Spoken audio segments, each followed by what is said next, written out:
Microphones are live.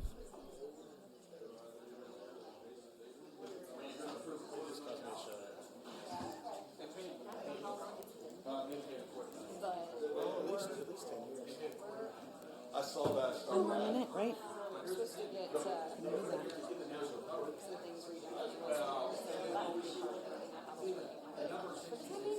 Did Jim get the special mic? He does get the special mic. He's going to be really loud. I didn't kick it hard enough. How we're going to be able to hear him. What? If this one doesn't work, I don't know. Fun, man. If this one doesn't work,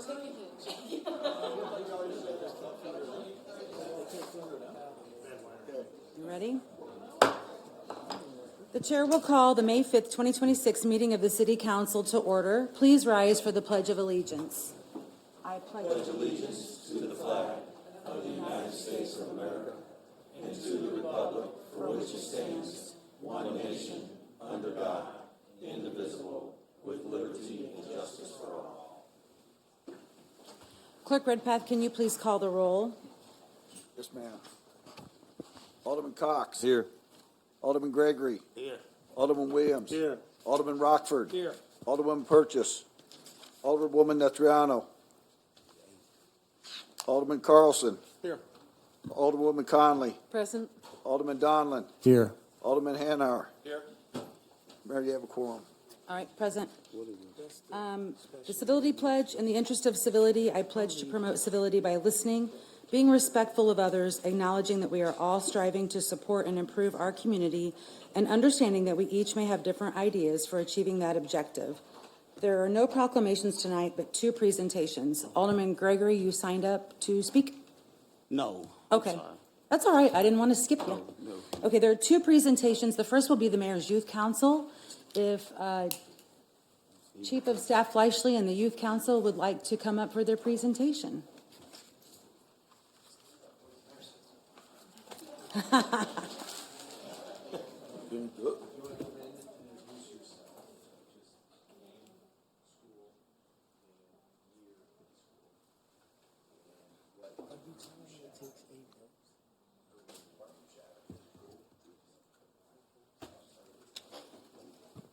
Hello, my name is Saj Beaker. I go to Southeast High School. I'm a senior. I've been on the Mayor's Youth Council for 3 years. I'm going to go to college at UIC up in Chicago for finance. And then I job shadowed the Office of Budget and Management. Hello, my name is Josephine Ake. I'm a senior at Springfield High School. I'm going to go to school at the University of Illinois, Chicago, studying nursing on the pre-med track and doing Air Force ROTC. I've been on the Mayor's Youth Council for 3 years, and I shadowed the fire department. Go Air Force. Hello, my name is Justice Moore. I go to Springfield High School. I'm a sophomore. I shadowed the legal department, and yeah, it is my first year on a Mayor's Youth Council. Awesome. Hello, my name is Grace Weekly, and I'm a senior at Lanphier High School, and this is my first year here. I'm going to go to Lincoln Land for nursing, and I shadowed the HR department. Hi, my name is Madeline Rasky. I go to Sacred Heart Griffin High School, and I'm a junior. This is my first year with the Mayor's Youth Council, and I plan to go to Holy Cross College, study psychology through Air Force ROTC.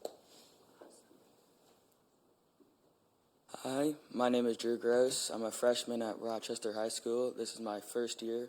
I'm being on the Mayor City Youth Council, and I shadowed the police department. My name's Matthew Christie. I'm a junior at Sacred Heart Griffin. This is my first year on the Mayor's Youth Council. Oh, and I shadowed Corporation Council. My name is Jacob Brown. I am a freshman at Sacred Heart Griffin, and I shadowed the fire department. Hi, I'm Isabel Coleman. I'm a junior at Pleasant Plains, and this is my second year on Mayor's Youth Council, and I shadowed Public Works Engineering. Yeah.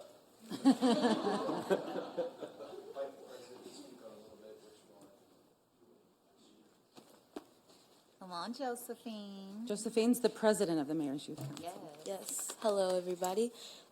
It's my honor to be here again for my final time.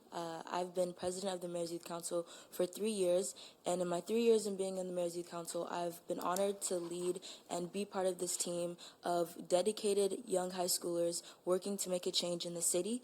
All of our initiatives have been rooted in trying to improve the city from a youth perspective. So we focus on issues like homelessness, and we've also focused on trying to improve the city through beautification as well. This past year, we created an initiative for mental health. We started an event, a mental health fair in the library. This is the first year that we started the event, but we had it comprised of a panel discussion, and we also had multiple workshops aimed to improve mental health and from multiple different angles. I'm extremely proud of this team and everything we've accomplished in these past 3 years that I've been on the Mayor's Youth Council. I look forward to what they do in the years come, and I hope to continue this mission of improving wherever I go in my college education. Thank you so much. So proud of you.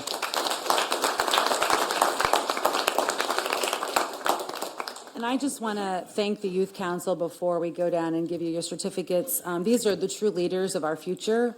There's some amazing people that are going to be in charge of our futures, and I look forward to watching you all do that. And just so the council and those listening know, when they talked about who they shadowed, this year I had the Mayor's Youth Council choose an agency. The directors had to give a little elevator speech to them, and they chose an agency to spend a half a day or a day with in job shadow so they could see what it was like to work at the city. We would love to have any of you back joining us in our workforce. So we wanted to make sure that they participated in that. So, oh, and we have one more you have to go out. Yeah, thank you. Do you want to hold these, Billy? Sorry. Hi, my name is Caitlin. I go to Springfield High. I am a senior, and I'm planning on going to Bradley University in the fall to major in psychology. And Mayor's Youth Council, I've been on it for 4 years, and it's been really awesome in helping me plan for my future, and it's really great, and I'm really excited to see what the future holds for me. So thank you. Awesome.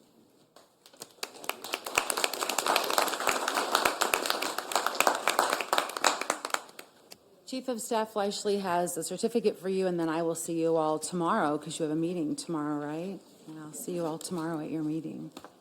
Thank you for coming this evening.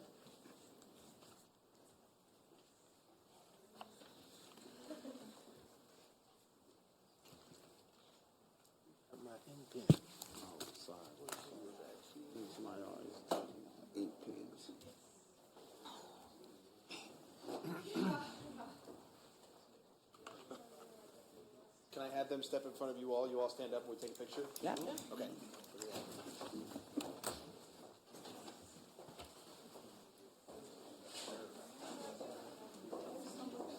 Billy, do you want us in our chairs or down with them? Down with them? Everybody come down with me. You can still stay in the same room. Yeah, it's good. Do you want Anna? All right, ready? 1, 2. 1, 2, 3. 1, 2, 3. I'll take one this way. Perfect. Thank you.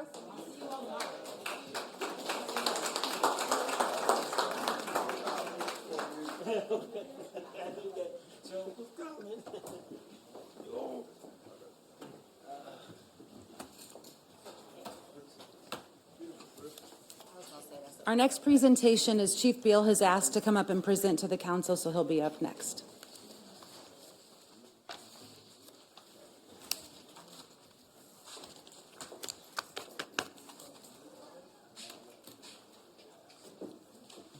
Good evening. Thanks for the opportunity to present to you real quick, just to kind of cover our wellness unit. When we were in budget hearings, there was some conversation around our wellness programs, and there was an ask of me to come back and kind of discuss that, what it looks like. Currently, we have an extremely robust wellness system. What we did not have at that time when I took over was a general order or a policy, if you will, that covers wellness. So we took some time and hammered out a policy. It's about 6 pages long to kind of cover everything has to do with wellness in every aspect. we established a wellness team. That team is a diverse team. When I mean diverse as in race and ethnicity, as well as people's specialties, if you will. Some people that are good in the mental health wellness, some people that are good with physical wellness, some people good with diet and exercise, things of that nature. So we wanted a very diverse team to cover all aspects of wellness so they can bring their professional knowledge to the table for that. Gym update. So one thing we did, we updated our gym. Our gym was probably, the equipment in there was probably 50 years old. And every time you would lift the dumbbells, the little paint chips would fall on your face and in your mouth. It was pretty nice. So we did an update in there, took everything out, put new flooring in, painted, and then had all new, brand new equipment in there. One thing that we found, and I found through research, is Chief Petrelli up in Normal, Illinois. He is a law enforcement wellness subject matter expert, and in his opinion, the single best thing you can do for wellness holistically is get a good workout in. And so we wanted to make sure our officers and our personnel had that equipment to do so. There's been some conversation around the yoga for first responders. Sergeant Russell is our instructor for that. She has been injured. She was actually released to full duty effective this week, and we'll be working with her to get that programming to the department and maybe even through the mobile training unit here in Springfield, which will cover 8 counties. We've been working with businesses in the community. SIU is going to come in and provide a cooking class May 19th for the nutritional aspect of wellness. We have chiropractors come in, and they attend squad meetings, discuss pain and wellness as it pertains to that. Farrell's Extreme Body Shaping is hosting a class for us this month in May. And then Supplement Superstore has been coming into squad meetings and will come into future squad meetings to talk about nutrition and supplements to help with that. Every officer is going to complete a RAP form, which is a Wellness Recovery Action Plan. Essentially, it establishes an action plan to find out what your baseline is for your wellness, and then how do we get back there, and then find out what our stressors are, so we can kind of manage those a little bit better. That's just as much for the officer as it is for anybody. Peer support. We had a peer support program in the police department. One thing we did not have was an active peer support program in the police department. We're looking at programs, what's best practices and best programs throughout the nation. The We Don't Walk Alone program is one that was highly recommended to us by some of our wellness team members and other members of wellness teams throughout the state. The one thing we like about this is it not only leverages peer support within our department, but there's agencies throughout the state that are part of this peer support program that if you wanted to remain completely anonymous and not have any conversations necessary with your peers, you can call other agencies that are within this peer support network and have conversations with them, and they can support you in that way. We talked about a facilities dog, comfort dog, if you will, completely ADA compliant. We went through a rigorous testing and application process to get this dog out of California. It's highly renowned and highly recommended for us. June 18th, I'm proud to say that June 18th, we fly out to California to get the dog. We thought this would be about a year to 18-month process, but somehow we got to the top of the list, and we'll be flying out to California June 18th. The handler will go through 10 days of training with the dog, and then they'll fly back and they'll bring the dog back into the police department. And that's for officer wellness as well as victim advocacy as well for those tough conversations and tough interviews that we do with particular victims, especially children that are victims of crime. Critical incident stress management debriefs, we'll continue those. We use a team out of St. Louis. There is a local team here in Springfield. Some of the former members of Springfield Police Department are part of that local team. So we use a team out of St. Louis. I'm on a first name basis with them. We've had a great relationship with them for about 5 or 6 years. We will continue to use them during these critical incidents where we need somebody to step in professional right then and there to not only impact our officers and our personnel, but also fire personnel that may be impacted by this, as well as dispatchers and other people that are first responder networks. We make sure we open that up to everybody that is a first responder that is affected by a particular call for service that we may be involved in. SPD Family Academy. This is something new to Springfield Police Department. We were out at the International Association of Chiefs of Police Conference back in October. Colorado Springs, Colorado does a family academy, and really what that is, it's bringing the families of the loved ones in that we have now hired, and they're going to work for us to talk about what police work looks like and what these wellness programs and the holistic wellness program looks like for the police department. One thing that we have found is sometimes officers are apprehensive of reaching out or may not see the signs of challenges that they're having because of stressors in their job, but their family does. Their family sees that. And so if their family knows what these resources are, they can access them as well. The other thing is a vast majority of these resources are accessible by family members as well. So the children of first responders, the children of our officers, spouses of our officers, and things like that. So we want to make sure that they have those resources at their fingertips as well. We're still working with Visions. Visions does our annual wellness obligations that are state mandated by ILETSB. We're working towards our own officer hosting wellness hours here.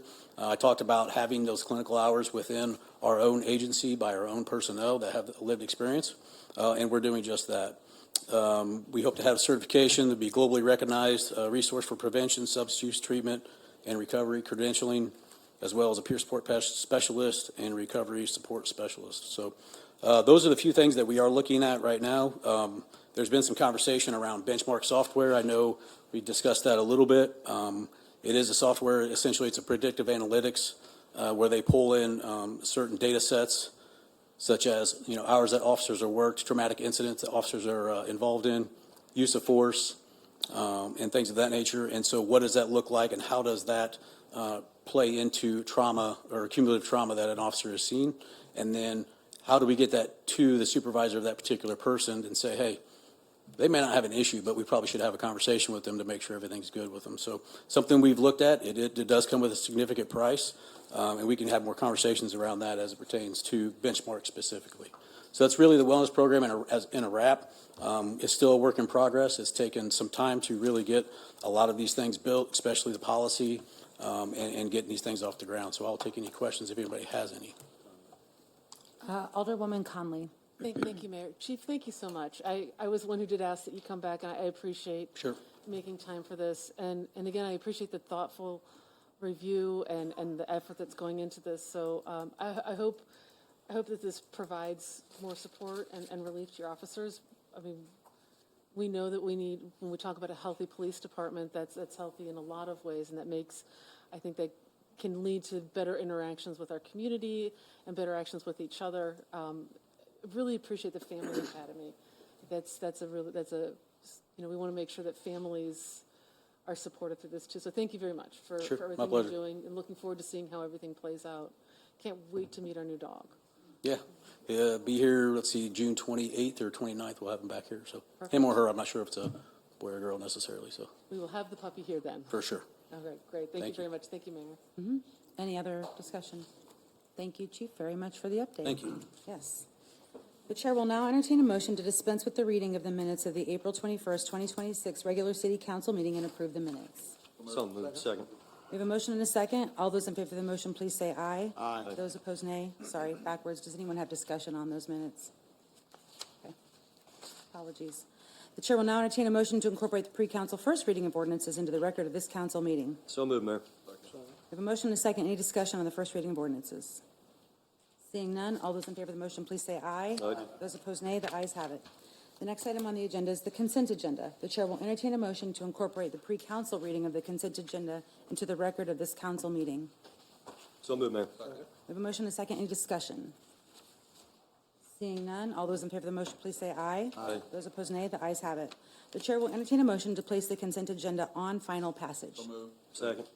Motion and a second. Any discussion? Order. I'm not logged in. Oh. Could we get someone from the clerk's office to help Alderwoman Notriano? There's someone coming over, Alderwoman, for you.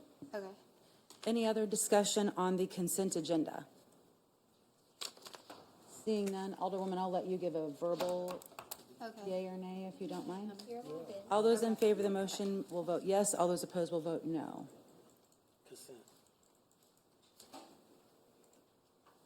And the motion passes with 10 voting yes, none voting no. The next item on the, there are no items remaining tabled or in committee at this time.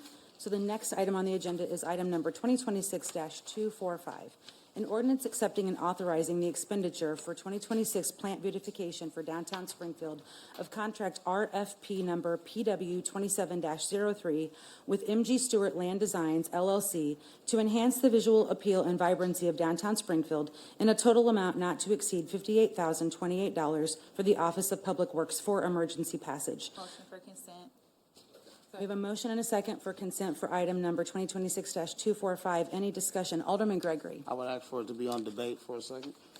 So I just had two questions. So does this include any beautification efforts on my portion of downtown? Billy, I appreciate your call too. I wasn't able to get back to it as I was at work. I apologize.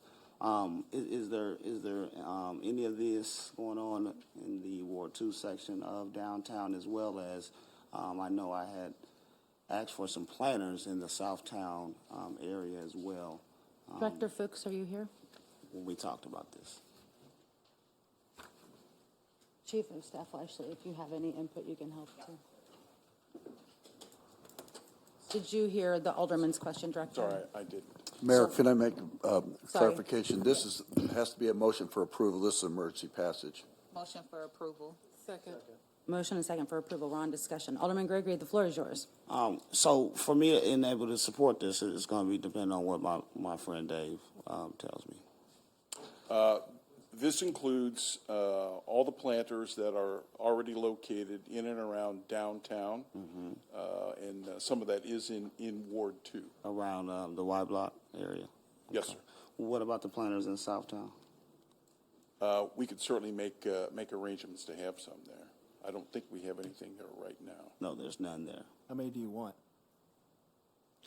Chief of Staff Lashley is asking, are you thinking, can you specify the area so we also can write that down, sir? I had requested before that we did something from 11th to, where Clay's Barbecue is in that area. It doesn't have to go all the way to 12th, but we're just trying to beautify that area up. George Sinclair is doing a fantastic job. Why is this coming so late on emergency passage, Dave? Director Fuchs, excuse me. Yes, it's essential that we provide for plants downtown.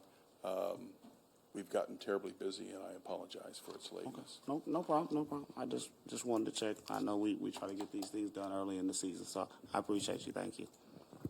Any other discussion, Alderman Gregory? Okay, so 11th to Clay's Barbecue, that area, correct? I'm just making sure we have your boundaries. On Okay. South Grand. Okay. Yes, sir. Alderman Rockford. Yes. So, Director, I need to ask. So, did we not get new planters last year? Or my question is I seen pictures of some planters that were cracked, busted. So my question is this going to be like a yearly thing, or are we able to get them and pick them up and get them out? I don't know why they cracked. My guess is maybe got some water in them and froze. And The planters that we have downtown, there's several different purchase groups that were purchased, and unfortunately we had drainage problems with a number of them over the last 2 summers. So some of them are beyond repair, and we've been able to make adjustments in quite a few of them, but they do have some age on them. Yes, sir. some of them that I've seen could have been older. Yes, sir. Okay, I got you. Okay, I just asked that, if we get them, I don't know what they do elsewhere, but they could be, I think, put in storage or something through the winter months, unless we plant or put lights down there or something. I don't know, but I just think if we're gonna leave them out, we're just asking for trouble. We make sure that we drain them. Some of them have reservoirs inside of them so that when the crew waters them, it stores water. And some of those irrigation systems have proven to be problematic. Gotcha. Thank you. Thank you, Mayor. Thank you, Alderman. Alderwoman Conley.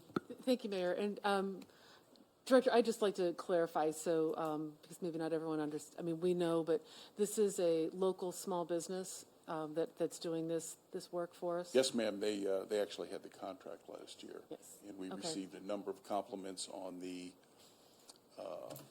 innovative and creative way they put the flowers together. I'm not a flower guy, but I would have never guessed that about you.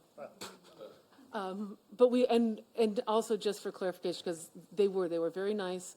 There were some planters that got disturbed or maybe didn't do as well in direct sun, but this does include replacement of plants if we need that, correct? Yes, ma'am. Okay, wonderful. Looking forward to this. Thanks, Mayor. Alderman Williams. Thank you, Mayor. You used the word essential. sorry. The word essential is essential that we provide plants downtown. Are we required to have plants downtown? Required. I know that it has been a tradition and something that the city has expended revenue on over many years, certainly predating my time here. Yeah, well, yeah, since I've been a child, I've seen plants downtown, so I would agree Required, with you. I couldn't say, sir. Okay, I think in the condition that we're in, we're still operating. Here we are, $58,000 for some plants downtown with all the other needs that are exist in this city. And we're worried about, providing and probably getting ready to pass an expenditure of $58,000 for some plants that ain't required. So when do we cut back, Council? When do we try to be financially, at least paying attention to what we're doing here? But we're just going to keep operating like things as usual, and it ain't your fault. It's our fault. It's the city council's fault for not doing their due diligence to our financial situation here, which I guess they don't get or they don't care. I don't know which. But I just think that when we start spending this kind of money, again, there's so many other needs in this community than to just put some plants downtown that and this is an annual thing. So like you said, it's before us, but when do we change or recognize that these ain't normal times? That we don't have the money we had 2 years ago. And that's my comment. You guys probably are going to approve it. I just think it's not a good usage of the city funds at this time. Thank you. Thank you, Director, for coming up. That's all we have requested to speak. Yes. Okay, so the voting will now be open because the motion was for approval and there was a second. Those in favor of the motion will vote yes. Those opposed will vote no.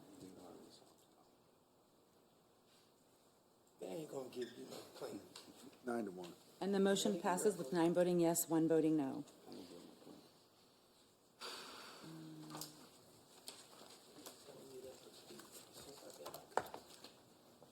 Now we are on to old business / unfinished business. The first thing I would like to announce is a thank you to the community. Thank you to all of you who shared the information that our fire department had an extended time frame today for testing of our sirens, usually 10 a.m. the first Tuesday of the month. We pushed out notification that it would go out for at least between 10 and 11. It ended before 11. But when we had the major storms a week ago on Monday, we noticed that some of the sirens weren't working appropriately. That's why they are tested, just the community knows, every month to identify those. And we needed multiple times to see if we could fix those. And I want to thank the constituents that are listening that called in and said they couldn't hear them in their area. That's very helpful as well. So just thank you all for your patience as we try to make sure those emergency sirens are working appropriately. Mayor, can I ask, are they working? Chief Helms, do you mind coming up? I don't know that I can answer the Alderwoman's question. I apologize. That's okay. I've been there, but They tested in the room and I was in a meeting, so I didn't get to participate in the testing. So Alderwoman asked if we know if they are working, so. I do not have that answer right now. We'll get it every month when we do it on the Tuesday at 10 o'clock. We get a downloaded report the next day, and it goes to CWLP who maintains them. So I can't correctly answer that right now. we'll get it, okay. Thank Yeah, you. we'll work with CWLP and fire and get it out to you so you guys will know. And Mayor, I wanted to add too, one of the things for this morning was we have multiple ways we can activate the warning sirens, from control boxes here in the EOC, county dispatch. We can log into desktop computers. We can set them off from our cell phones, and we can manually do them with keys. So we wanted to make sure every platform we have activated, and that was one of the reasons it went so many series this morning, and all of them passed, activated. So that was a good thing. But we'll get the report tomorrow on which ones we're not activating. Thank you, Chief. I appreciate it. Thanks. The second item I have for unfinished business is you did all receive an email and then in your chair. City Code Section 31.12 authorizes the mayor to veto ordinances that she disapproves of and return those at the next regular meeting of the City Council. For that reason, I am vetoing Agenda Item 2026-176 titled, "An Ordinance Authorizing Notice of Intent to Establish a State Tax and Revenue Star Bond District and authorize a feasibility study not to exceed $75,000 to evaluate the potential creation of a tourism and economic development district utilizing star bond financing in support of the History Across the Tracks initiative, East-West Downtown Development, and future expansion opportunities for the Bank of Springfield Center. I disapprove of this ordinance as passed. I specifically object to the boundaries set forth in Section 1, the second and third sentences of the first paragraph of Section 2, and the final sentence of Section 3 of the ordinance currently drafted. The city can and should look at utilizing star bonds for economic growth, but it should rely on experts in determining how to establish this district. Further, the city should work with the state and its representatives, not against them, to utilize star bonds in the manner that is best for the city. While I support the study of star bonds and their utilization, this very piece of legislation was utilized to criticize our state senator and her efforts to help Springfield. While this ordinance was said to just fund a study for star bonds, it may be used further in an effort to stop expansion of the BOS Center, which I cannot support. I support the ordinance if this language is removed. I support the creation and utilization of a star bond district in a manner that will benefit Springfield. I support authorizing expenditures of up to $75,000 to engage experts to assist with the preparation of our application. However, I do not and cannot support an ordinance that will be used to oppose state legislation that has the ability to positively impact the city and specifically downtown. Therefore, I am exercising my authority to veto this ordinance. Per City Code Section 31.13, the City Council will be asked to reconsider this ordinance at its next regularly scheduled meeting. During reconsideration, I request that this ordinance be amended to remove the language identified in the veto. If the language is removed, I will and can support this ordinance. Alderman Gregory, I support a star bond for History Across the Tracks. I want you to know that. I just want to make sure we don't eliminate ourselves by not including the downtown expansion that needs to happen with the BOS Center. So I support you. There's just language in here that I could not support. I want you to know that. Okay. Thank you. So I appreciate and you know, this is a little different for me because usually I'd probably be going nuts right now. But I read the sections and you know, one thing I wanna say is this, my ordinance, the Star Bond ordinance, was no disrespect to our senator to criticize her. In fact, the ordinance that I drew up, I sent to her in our meeting that we had. So I'm a straight up and down guy. I don't really do all of that. I really just tried to get something done for our community without trying to get in nobody's way. I ain't really on that. So if we change the boundaries and we change some of those things, there only can be one star bond district or you know, per region, because we don't have 600,000 people or more. Right. So I'll say that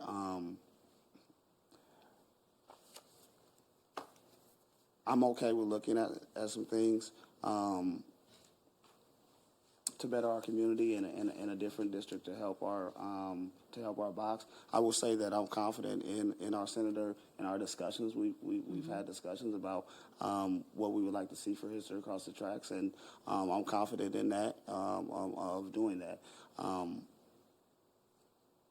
I've already thought about some things on how we can help this box and stuff. So I'm okay with that. But I wanted to make sure that portion is well understood. That nothing I do up here is to criticize or come at anybody. I know there's some comments about, me or Roy or whoever go against you about anybody else, and it's not.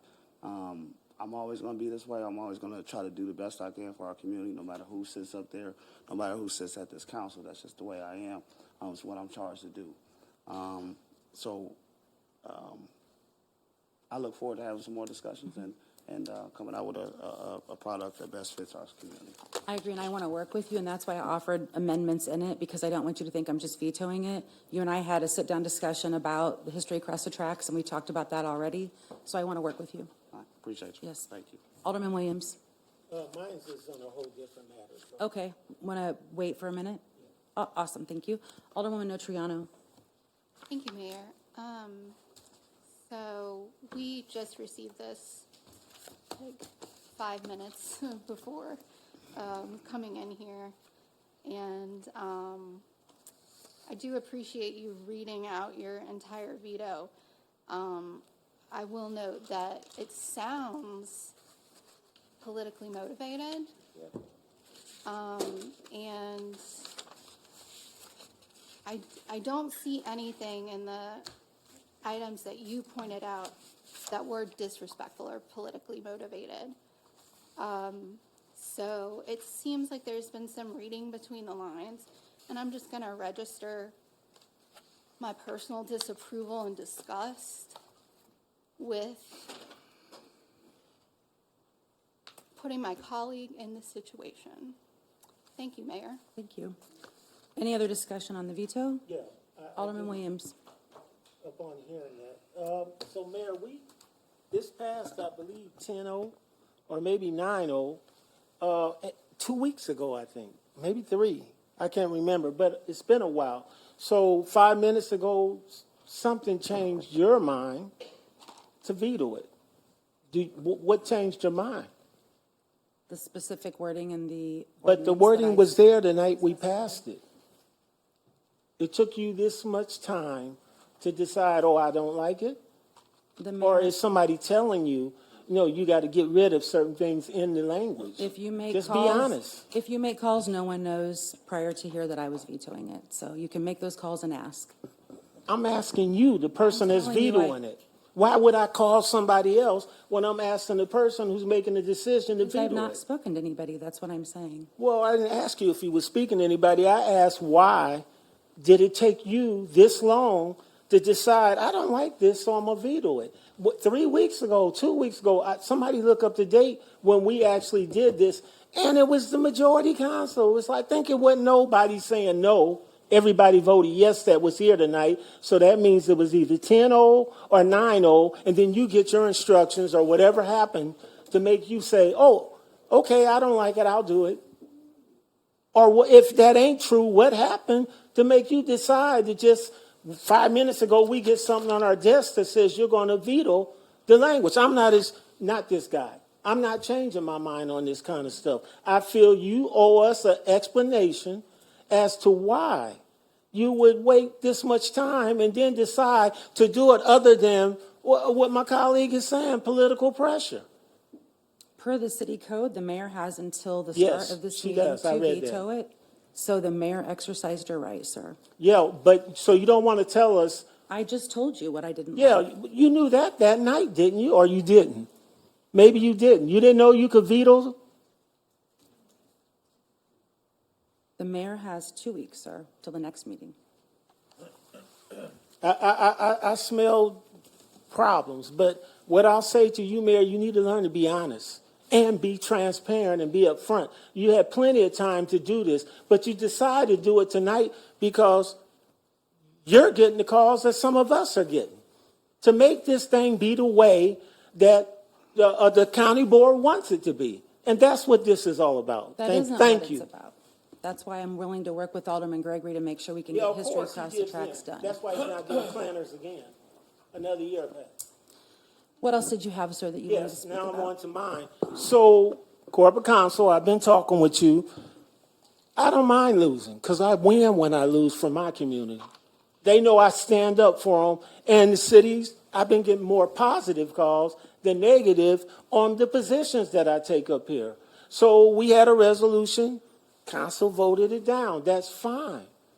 But it should have stayed in the system so that it's on debate tonight. It is not on debate tonight, and I wanted to know why. So I called corporate counsel.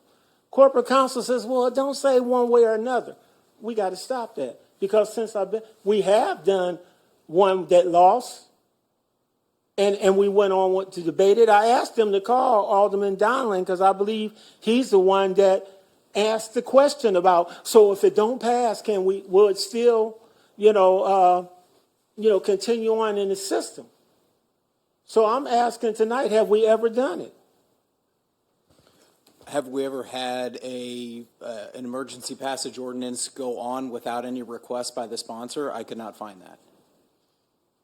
that. That's what I'm saying. I don't think there's such a form. I thought once it failed, that just means that it just continues on into our readings. There's nothing that requires that. Now, if you'd have seen the agenda that came out the Friday before the committee meeting and called the clerk, he could have put it on the agenda. But I don't know if that happened or if it didn't happen. Why? That's what I'm saying. No one else has been required to do that. One hasn't failed. It is required. No, there's nothing. There's a form that I fill out when my emergency passage fails that says, now I want it to stay in this, like we got going on. Is that what you're telling me? You could ask at a meeting. You can email the clerk. There's no form. There's any method you want to communicate that you want it on the committee. So you're sure that we communicate that, okay, well, let's just keep it. So you're saying I failed to communicate, or I failed to tell people I was interested in it staying in our process. You did not call me until yesterday. So yes, I don't know. I'm only speaking for our conversation. I don't know if you asked anybody else. What's the city's policy on it is what I'm asking. There's nothing in the code that requires it to go to committee. There's nothing in the code that prevents it to go to committee. Okay, so this is this is half the council, pass that to the clerk. I'm filing for a special meeting to take place prior to the committee hearing. It only takes 3. Keisha, you're not going to sign it? You just said pass it. Oh, I'm sorry. Well, you're on it, yeah. I think these 5 aldermen are requesting a special meeting. It only requires 3, since we're talking about what it reads, and that is in there. So we'll just have a special meeting on that resolution, and this time it'll be open to the public to sign up to speak to at the special meeting on their views, because we're trying to hide this situation. We're trying to, that's what this veto's about. That's what all this is about. Instead of just doing the right thing. I can live with it being voted down, but we wouldn't even put it on first reading. And here I am here all the way around, and we're here tonight again. So we'll do the special meeting next week. After we do the special meeting, vote it down if you don't want to. I need the record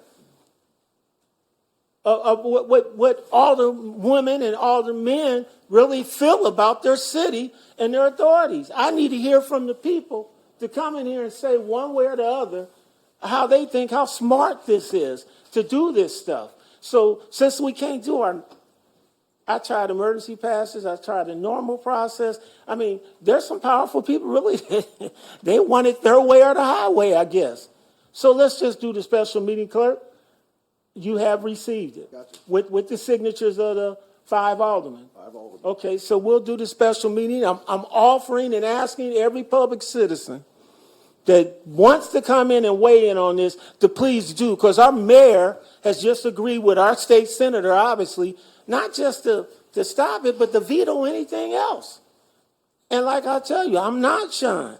I'm going to fight to the end. All you got to do is vote your heart, vote your opinion, and live with that vote. Thank you, Mayor.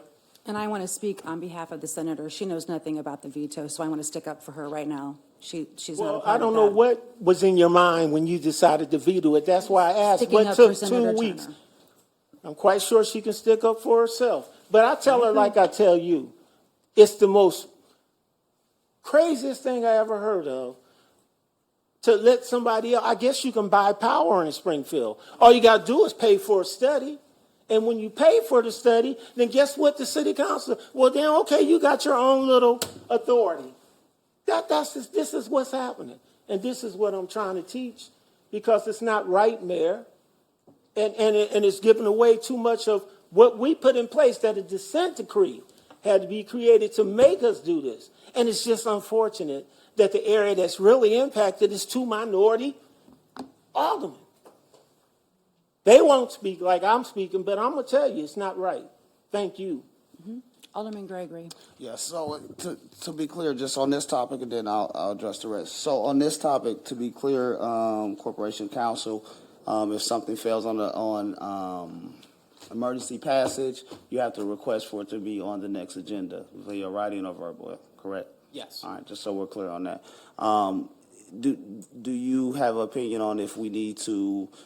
Yeah, I know we got some things to clean up with our rules and stuff. Do we need to put that in our policy so there's no questions and we don't have? I would recommend putting it in putting it in the rules if we bring those back, so everybody knows if it fails on emergency, it goes to committee and is considered at the next committee. Okay, and to this veto thing, of course I'm not happy. I'm really upset. But I'll say this. I consider all options, man. I'm an old coach. I try to prepare myself for all scenarios, right? And, I was prepared for this. I think, we had a good ordinance. Much of the ordinance was to draw the star bond box and to do what you fussing about, brother. Keep the authority and stuff. That's something that they don't agree with. And for our community and what we're trying to do, I feel like we're close on getting a major economic revenue system to try to move us forward. So I'm trying to stay focused on that. And when I do get upset, I lose focus. So I'm trying to stay focused, brother. But I'm not giving up. I've had good conversations with our senator even till today, as you know, bro. And I'm trying to push to make sure that we're included in that. Nothing's changed with that. Nothing changed with how I feel about the authority and where it's at. I'm going to be with you and I'm going to support you on that end because I agree with you. So it's not about giving up. But I done raised hell a long time, brother. And I can't do it like you. But I can't do it like you, like you. But I will say this, and speaking on the plants, Dave Fuchs is somebody that I trust. And out of his mouth, no, it was about budgeting and getting it in the budget, and we didn't get it. But out of his mouth, if he say it, and then the mayor just spoke on it, they're gonna get it done. Or else she'll tell me that she's not. That's your word. I'm done All right, with that part of it. all right, bro. It ain't no big deal. All right. Anything else, Alderman Gregory? No. Okay, thank you. Alderman Williams? Yes. I just want clarification. So we just passed the emergency ordinance for some plants on emergency. If it would have failed, what I'm hearing, there would have been a requirement to fill out something, or Mr. Clerk, maybe you got the answer, or something, or do something to say, hey, keep this in the mix. Or is that what you're teaching tonight? That's what I would say. My guess would be the clerk would not have put it on the agenda, and then if the mayor was reviewing the agenda and wanted it on committee, somebody would have had to tell the clerk to put it on the agenda. This is new. Thank you. Alderwoman Notriano? Thank you, Mayor. I just wanted to point out for everyone, since we are talking about, boundaries and, I don't know what you would call it, handing over, devolving power to another unit of government, which currently resides with the city of Springfield. I just want to bring up for everybody here who may not have been following the legislation in the General Assembly and the House. So it was paired with another bill, the mega projects bill, and in that, they did not give away their authority. The city did not give away its authority in getting money from the state and setting up this project area. So I think that's something that is important for us to all think about. So they were able to get it done, and they didn't have to give away anything. So my question to you, Mayor, and to all of you is, why in this case why did we support a policy that would give our authority to another municipal authority? Why would we support that? Or why did you support that? I have no idea what you're asking me. Why do you support a bill that will give away the city of Springfield's authority to another newly created municipal body? Number one, I don't get to vote at the House of Representatives, and number two, it's not a municipal body, it's a authority, so. Okay, well, semantics. That might be your interpretation, it might be different than mine. Well, Mayor, I'll tell you, you know that I know how things happen down the street at the General Assembly. And I'll tell you that legislation doesn't get up there by accident. These lawmakers don't pull things out of their hat. People come to them and request policies. So someone came to them and requested this. So it's concerning to me that you aren't able to justify why you are one of the individuals who have requested this. I don't agree with your statement of your interpretation, ma'am.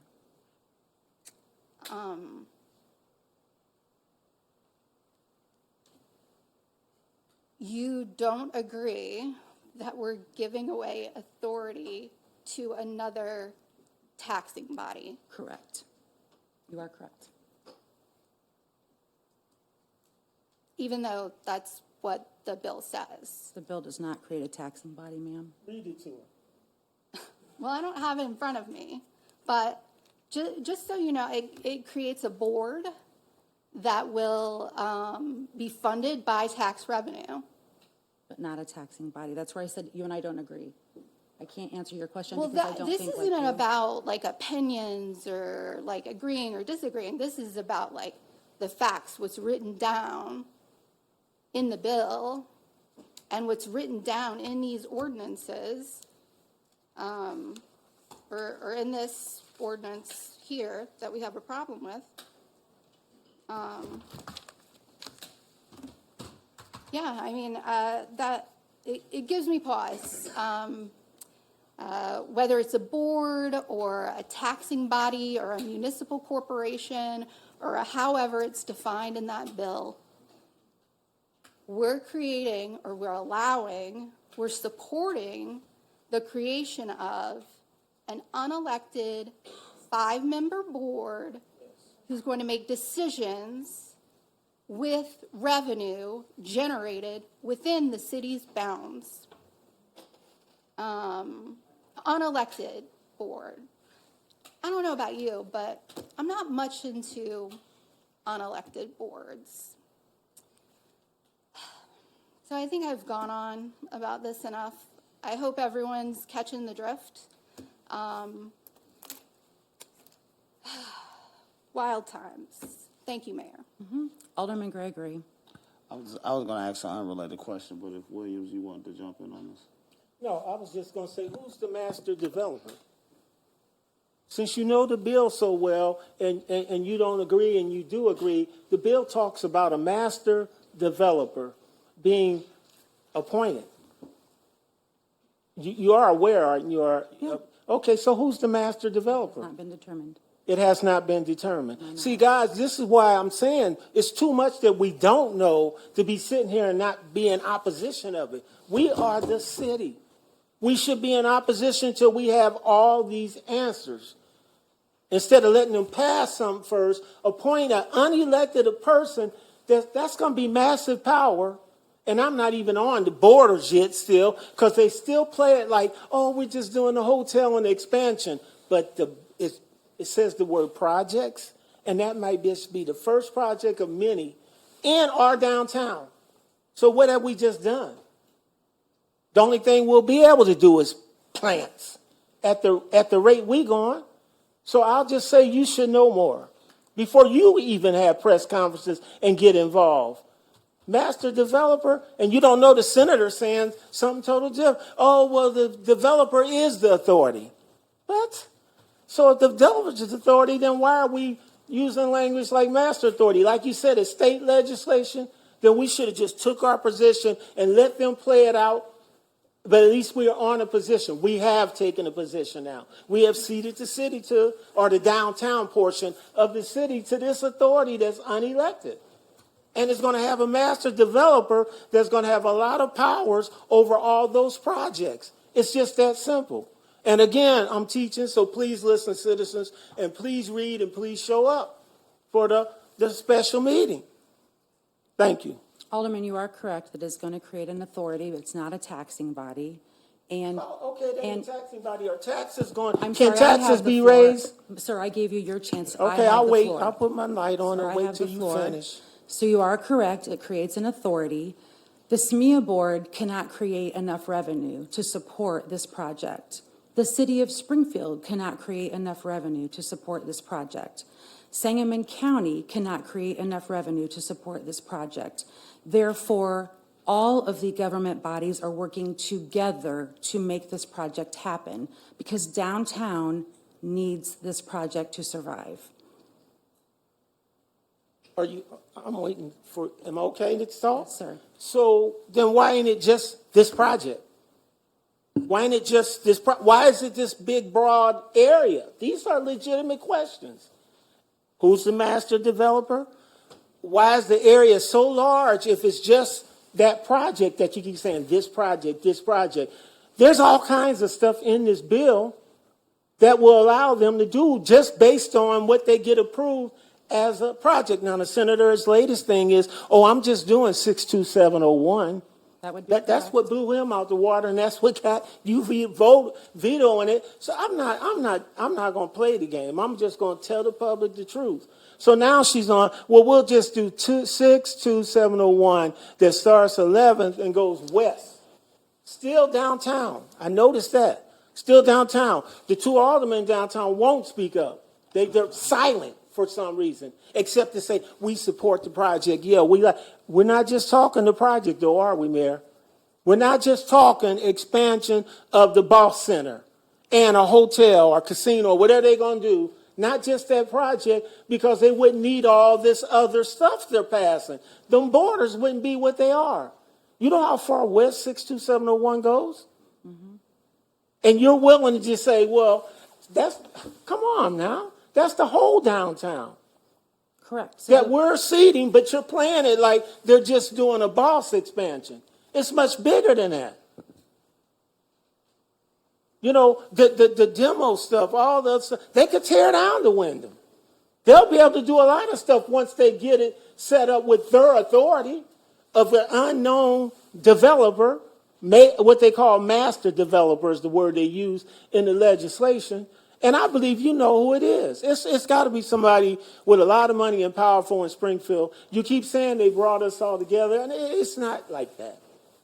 It may be like that for you and your friends, but it's not like that because you left critical pieces out.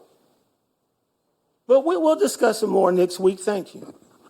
I will tell you that I'm okay with 62701 because the business owners, and the alderwoman is one of them, in the 62701 area code do not have any say-so on where their sales tax dollars go. They go in the corporate fund and they go wherever. If people who have businesses downtown can benefit from a project and they know where those sales tax dollars are going, I think that's very important for all the businesses downtown and even for the businesses to come downtown because of this project. I will stick up for Alderwoman Purchase and Alderman Gregory. The reason I think that they are being silent is because that they know downtown needs some help, and this is an infusion for downtown. And I think they're aware of that, and they represent part of downtown. I've committed to Alderman Gregory to working with him to see if we can get the history across the tracks working right with the Star Bond so that we don't just pigeonhole ourselves into only one project or the other, but both. That's why I want to work with you, Alderman. Well, and so, Mayor, all I'm saying, it's a trust issue with me and you. I mean, I can go on. For example, let's take the Y Block. What's the status of the Y Block? It's in an EPA environmental hazard issue right now. Do we own it, or does somebody else own it? Of course we own it. We still own it. Is there plans to sell it, give it away? If we can get the environmental hazards taken care of, sir. What'd you say, if we can? So I'll talk to you sidebar on this. I don't. No, really need to see, go through all that's this the now, problem. The sidebar's got us where we at right now. You should know if you're in discussions to give away or sell the Y Block. Okay. Are you? Quit playing these games. Are you in discussion or not? Alderman. Or is it going to stay the same while you're here as mayor? I'm really not into the disrespect you're offering up. I've treated you nothing but kind since I've been in office. I'm loud a little bit, but I think I haven't used one cuss word because I know how you feel about that. I don't think I'm being, it's hard questions, but the only reason why I'm asking the hard questions is because you haven't been forthcoming with all this. I have to ask about a master developer, but you went out and did a press conference not knowing who the master developer is going to be. That's horrible. You should know more. Good. Just like you should know more about the Y block. And I'm asking you, have you been in discussions to sell it? I am working on an EPA issue. That's what I'm. And once it's solved, Then do it you will plan come on before- selling it? Will come before the council, sir. What will? Whatever we plan on doing. Who's we? Because this is the city council here and you. So who's the we? The city itself. Man, y'all, if y'all don't know by now, thank you, Mayor. I'm assuming Alderman Carlson is next. Alderman Williams, you're signed up twice. If you would like to remove those for me, that would be great. Alderman Carlson? We've got a lot to unpack here. The first thing I'm going to address is really the Wyndham. I think we all know that it's an FBI investigation between the owner and the insurance company, so I don't think it's tied in with the BOS Center at all. You know, as I've, went to the press conference a few weeks ago, made some phone calls, did some research, and quite frankly, take my lead from the chief negotiator on this thing, Senator Doris Turner. As I understand it, this is an unpaid authority held responsible by elected officials. And as I ask more questions, I think the authority, Representative Williams, or the master, is required by the authority it's required by these big bonding companies that are going to come in and take the responsibility, God forbid this thing goes belly up down the road. But I've also been assured, and I've heard tonight by Senator Turner and Representative Coffey, this is not a taxing body at all. It's not a taxing body. It's just no different than, it's a small board. Yeah, the county has 3 seats, but they're already in for $500,000, $600,000, $700,000 on the study. It's my time, sir. It's my Alderman time. Carlson has the floor, Alderman. And the BOS Center is also in. They also have skin in the game. I mean, we're using the county lot for this expansion that is going to help all of downtown.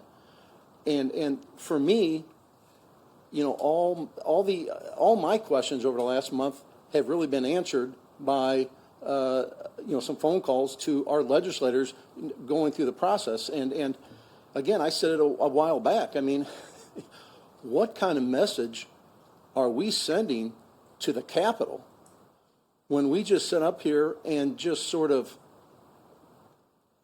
micromanage some state legislation that ultimately is going to help the city of Springfield? It's going to help all of us. I mean, we're going to be able to have not 1 or 2 conferences at one time. We're going to have 3, 4, 5, and 6 where we need to compete with Peoria. I mean, Sean, you were right earlier, and you didn't say it loud enough, but as you know, there are 10 of these star bond projects, or not projects, districts around the state. You can only have 1 project per star bond district. And the concern for me when we passed your resolution a couple weeks ago is that, hey, are we interfering? I mean, what's that dynamic if we're trying to talk about another star bond project already within our region? And so that was my concern on, those are generally my concerns. I just want to pass on some statements that just weren't factual earlier. Thank you, Mayor. Thank you, Alderman, and thank you for your point. And again, as I repeat it, I will repeat, SMEA board cannot do this project alone. Springfield cannot do that project alone in the city. County cannot do this project alone. The state is giving us an infusion to help all of us work together as governing bodies to do this project to help our downtown. I wrote a blog, I don't know if you all saw it, about this project and about all the different entities doing this. There are several cities in this state that would love this project if we want to, for lack of better words, screw it up here. Everybody wants these. They're going all across the country. this is the way we can make it happen. Alderwoman Notriano. Thank you, Mayor. And no one up here is saying that they don't want a big expansion project. And Alderman Carlson, if you're worried about overlapping boundaries, why are we asking Alderman Gregory to limit himself or his boundaries and not the county to limit their boundaries so it doesn't overlap with the ordinance that we passed? Like both the boundaries of both Star Bond districts are not set in stone. So it's not only up to us to move out of the way of the state. I just want to let you guys know, you know what big business is located in 62701? Isringhausen Imports. That just expanded. Yeah. And so their revenue, now they're going to be able to direct their revenue in this develop. I mean, I understand. I get it. The business owners, including them in 62701, want to have a bigger say over what goes on in their neighborhood. Well, boy, oh boy, I've got some residents who would have a bone to pick with them because they'd like a better say in their neighborhoods, or a bigger say in their neighborhoods. I just don't think that $1,600 or $600,000 worth of investment by the county necessitates 3 representatives on this board. Whatever they're putting in, and that's fine, but they don't get to hold that over our heads in perpetuity. I've been waiting to bring everybody's attention to the fact that one of the people pushing for this project, this expansion of BOS, Representative Coffey, stands to financially benefit himself from this. I'm sorry, did you have something to say? It's the same word you said earlier, sir. Could I have some order, perhaps? Would you like to? I'm trying to get the alderman calmed down so you can have the floor, ma'am. Oh, okay. But we're not going to say anything about the clerk interrupting me and saying what I'm saying is BS. Friends, go to the parcel search, look up who owns the parcel Saputo's is on. This is a major conflict of interest, you guys. I like to sit up here and paper over and be polite about this. It's just not something I'm going to do, you know? There are definite consequences that could come to me and will come to me, no doubt, for saying the things that I'm saying. But you know what matters more? Doing what my constituents would want me to do and saying the things that my constituents would want me to say. So yeah, I don't know if there's any stone left unturned at the moment. I hope not to have to speak up again tonight. But I just want to let everyone know the way this policy was brought to the state has nothing to do with those legislators. It has everything to do with the people, the interest behind this project. It's the SMEA board, it's the county, it's our mayor. You know, her lobbyists slipped in favor of this. So that's you just have to, I really, oh boy, yeah. I appreciate, though, I will say, Mayor, I appreciate you being honest and saying that these business owners support this because they want a bigger say in their neighborhood. But it's what I was afraid of, because there's plenty more areas in that zip code where we could have more strip malls and car dealerships. So, thank you. Alderman Williams. Yeah, I'm gonna leave it alone, Mayor, I promise. I just focus on the borders. If what Alderman Carlson is saying is true, nobody's against the expansion. I've said it 100 times. Nobody's against it. I'm against the borders. He don't never address that and say they need all this, but they do need it, and they have plans for other things besides just that 2-block radius. That's why they have to have all this space. In this particular legislation, they have the space going on in the other legislation, and that's fine. It's good. I'm great. I like it. But this particular one that creates this authority, that's designed to weaken us. You can say the business owners don't want to go through the council no more. They'll be going through the authority because 62701 will cover them. I don't know. I just know the legislation says the word projects with an S, not just the one project. And I know the borders are more than just those 2 blocks right there. And I'm be mad at me for standing up for Springfield.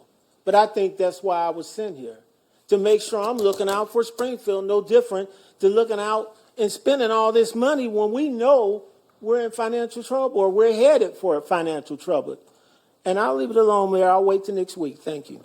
Alderman Hanauer. Thank you. You know, one of the things that I get asked a lot is what are we going to do about downtown? What do we got to do? It's one of the biggest questions I get asked. You know, not on other wards. You know, what are we doing about downtown? We got a situation where the state's ready to infuse money in our downtown, and we're arguing about it. Is it the exact way we would have done things? No, but guess what? It's better than nothing. If we don't if this goes away, we have zero. We have the same thing, and guess what? The people will not come. This is the opportunity on this is we need to get bodies downtown. If you don't have bodies, they don't go spend money. That's just the way it is. One of the problems is we've lost a lot of businesses, a lot of big businesses, a lot of state business and that were downtown. The foot traffic's not there. We need to expand this BOS center to bring in more people from outside that we can get the sales revenue up. And then that will help downtown. And then that helps Springfield. Now, you know, people can yell and scream and not like the way they did it. I will tell you this. I thank the governor who's been really pushing this, and I thank Senator Turner, and I thank Mike Coffey. They want it for the city. And there can be conspiracy theorists and all that stuff, and you sound like some people that used to be on this council before. But I'm telling you, this is about getting revenue for the city of Springfield, getting bodies downtown. And again, Governor, I don't think you watch us, but thank you for doing this. And that's from somebody on the opposite party. I appreciate him doing this. And I appreciate Senator Turner, and I certainly appreciate Senator gave him a raise a second, Representative Coffey, because this is something that we really need. We can't just continue to do the same old. And to me, this is I don't think it's ever been done before, and I think it's not just in Springfield they're doing it. There's some other towns, counties, whatever, they're doing it. And I appreciate it. And I think that's a message that needs to go back to them. Thank you. Thank you, Alderman. And there were similar conversations up here when the sports park kept getting different ideas, and we had passages and votes for and against that. I talked to a visitor the other day who was complimenting incredibly delicious and how amazing the food was there, and they came for an event at the Shield Sports Park. They're not staying just around the sports park. This person traveled all the way down here and ate it incredibly delicious and wanted me to know as the mayor what a gem that was that we had. The same is going to happen with this expansion. They're going to end up in Ward 1, they're going to end up in Ward 10, they're going to end up in Ward 3, spending money. That's what we need. We need them in your ward spending money. Alderman, I want to work with you. I want to help. You and I have talked about History Crest Tracks, each of those buildings. We've had discussions. But I have to help the entire city, not just certain areas. Alderman Williams. Oh, I'm finished. Thank you. Alderwoman Conley. Okay, thank you, Mayor. And I kind of went back and forth because I'll be honest, I'm intrigued by this conversation. I'm following it. I will say I have some confusion about some of the disagreement of the basic points. When I read the legislation, what I read was the city still maintains all of its municipal authorities. So we still have zoning authority. We still have our codes still apply. If this body, and I understand, Alderman Williams, I'm listening to you. I understand where you're coming from. Like I can kind of, and I've gone back. I'm like, okay, reread this differently. Reread this and look at this and try to see where someone else is coming to a different conclusion. I mean, that's because I do support this. I think Senator Turner has done fabulous work here and been very innovative and pushing, and I can't believe I'm going to second Alderman Hanauer, but I will say absolutely, right? The governor is behind this because the governor wants to see our capital city strong and thriving. And yes, that is beautification with flowers downtown. I will point out we need not just tourists downtown, we need residents downtown, we need people who want to live here and invest here. And we don't lose our authority to regulate that under this legislation. So I don't see where, I understand the concerns. I did see that projects. I see what that language you're talking about. What I don't get is sort of what authority we think we're ceding. And I'm not asking this to be confrontational. I legitimately don't understand exactly because the legislation says specifically, we maintain our municipal authorities. We still, our zoning guys, our code guys are still going to be going out. If someone wants to put a bar into, this area here, we still have authority over that. So, again, I appreciate you having this conversation. I think it's important that we make sure that we get this out, not for tonight, but maybe for next week, if we're going to have a special meeting now, maybe we could have more of a clarification on where you're seeing, what authorities we're ceding, what authorities we're losing to this body. Because I genuinely, and I'm not saying this to be confrontational, I genuinely don't see it. And I'm not reading it that way. So I think, and again, if we're going to have a special meeting on this topic, I'd prefer, Alderman, we just wait and really dig into that so I want to go back and look at the legislation again. And as Alderman Notriano said, I don't have it in front of me right now to kind of say, okay, this section I see this section I see this. But I just want you to know I'm looking forward to having that conversation. And yeah, because I think we need to be very careful. I've seen different dialogue, and I'm not on social media a whole lot, but people screenshot things and send it to me. I think there's a misconception that people think that we're losing parts of the city, and that someone else is going to take over our taxing, and someone else is going to take over control of decisions within the city.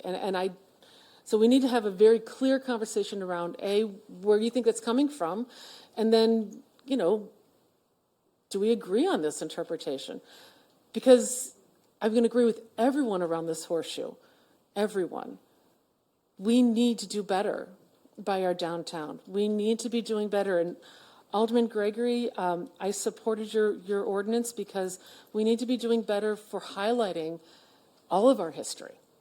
And what you brought forward was really, I talked to Senator Turner before that vote. I'm like, let's just see this. And we all want that, right? We need that. We need that. I've been saying this a lot lately. People ask me, they're like, Erin, you're running again. And I'm not going to get political and make any announcements right now, but But this is important to me, this council, and the work we do here. It has real meaning and real impact. And what I've seen over the last 2 years is a city that, like I've seen as a nation, we haven't completely recovered from COVID. We haven't completely recovered from, we had this derecho that came in. People talk, no one died, but we lived through a natural disaster in this community. People were without power. People lost the wealth of their food that they'd stored. That was a lot. And then we had 2 horrific murders in our community. We lost Emma Schaefer. We saw Sonia Massey get executed in her own home. We've had a contentious election at the national level, and I see in these council chambers, people come in and they're hurting, and we haven't healed.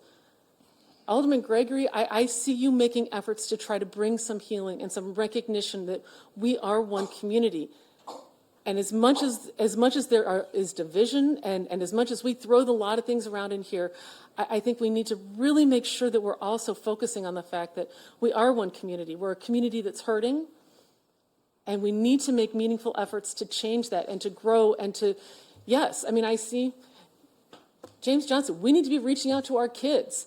We need to make sure that there are priorities that are established in this community that show we actually do support each other. This is a big conversation. I'm sorry, I went way off track. This is why I pushed the button on. I pushed it off a couple of times. We're having important conversations here, and I think we just need to make sure that as we have them, that we're recognizing that these words ripple out. We need to make sure that we have a clear understanding of what we're talking about, and without being contentious, without throwing labels and speaking for other people, but just clear understanding of language and clear understanding of a path for us to move forward, because this community needs to heal. We need to heal, we need to grow, we need to move forward. There are opportunities before us, and I'm excited to see that we're reaching out to them. As a state employee, I was very excited to see the news that the state's budget isn't in as horrible shape as we thought it was. I'm optimistic, as I was when we passed this budget, that our budget is not going to be in as horrible condition as we kind of thought maybe it would be. I don't know, but we're trying. And so that's it. I don't have the legislation in front of me, Alderman, and I do want to have that so that we can have really a more informed and specific conversation. So originally when you said special meeting, I was like, oh, Roy. But I understand it, and I'm looking forward to that. I'll make sure I have everything printed when I come next week. I'll take some time this week to really read through it so I can highlight and we can have that informed conversation. But I think in the end, we all around this horseshoe, we all in this room want our city to grow and want our city to be better. And I just hope that we can continue our dialogue in that vein. And that doesn't mean everyone has to say nice things. Growth isn't always pretty. I'm a personal testimony to that, right? But it's important that we recognize our conversations are in that vein. So thank you, Mayor. I went completely off topic there. So thank you for your patience, everybody. Thank you. Alderman Williams. Yeah, thank you, Alderwoman. Believe it or not, I appreciate that you're going to look at it again. Yeah. In particular, look at the section that talks about their powers. I haven't even touched that yet, but they get several types of powers. Please read that before and the I have. before I the just meeting. want to make sure it hasn't changed. So Yeah, we need to will. read it Thank because you. it's not like we create an authority and they have no power. Right. They're gaining a lot that right now lies with us, that will lie with them for their portion. This is why I'm arguing the border thing. Keep it in that block then. It don't need to be all these other areas. So please read. That's all I'm asking. And give it a fair judgment. I appreciate will bring it in you. next week. Thank you. Thank you, Alderman. Alderwoman Notriano. Thank you, Mayor. I pulled it up, and because I really wanted to get this right.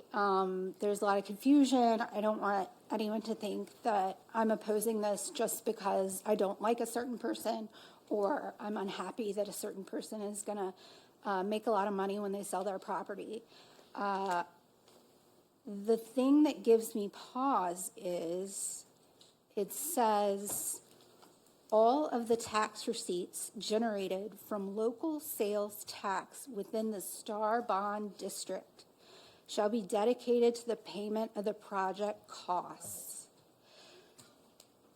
We all know that we have a revenue problem at the city. So if we put a company like a business like Isringhausen in this district, that revenue is now no longer ours, it appears. And now this could change, you know. Senator Turner could change what is happening, what's happening with the bill, what's going to happen. But yeah, all of the local sales tax within the Star Bond District shall be dedicated to the payment of the project costs for the Star Bond project in the district. Shall be considered pledged star revenues. Yeah, I mean, that, and it goes on to describe other powers, but that right there is the one that gives me the most pause, coupled with the expansiveness of the district and what businesses that we need their tax revenue going in the general fund. Thank you, Mayor. Alderman Cox. You can take me off, thanks. Okay, Alderwoman Purchase. Ooh, thank you. The first thing that I would like to say is one of my solutions that I thought would be good was after all of the legislation passed to have some type of public meeting, because listening to everyone, I can see where some confusion comes in. I can see how everybody has their opinions. I spoke last week, so I'm not going to reiterate everything that I said last week. I'm in support of having a special meeting because I've heard from my businesses, and over the last week and a half, gotten multiple phone calls, had a meeting with the mayor, talked with people downtown at the Capitol, and there's a lot of people that's now getting confused from what they're reading. So them coming in for this special meeting also could be a good thing too, so that they can also speak up to what they want to support or don't want to support, but everybody gets to hear it where it's transparent. That's number one. Number two, I'm looking more so forward to when the legislation passed to ask Senator Turner, who has pushed the legislation forward and its passing, to be able to speak about it and speak about it to the public so that they understand what's getting ready to take place, understand what the future forecast looks like, because this is not going to happen overnight.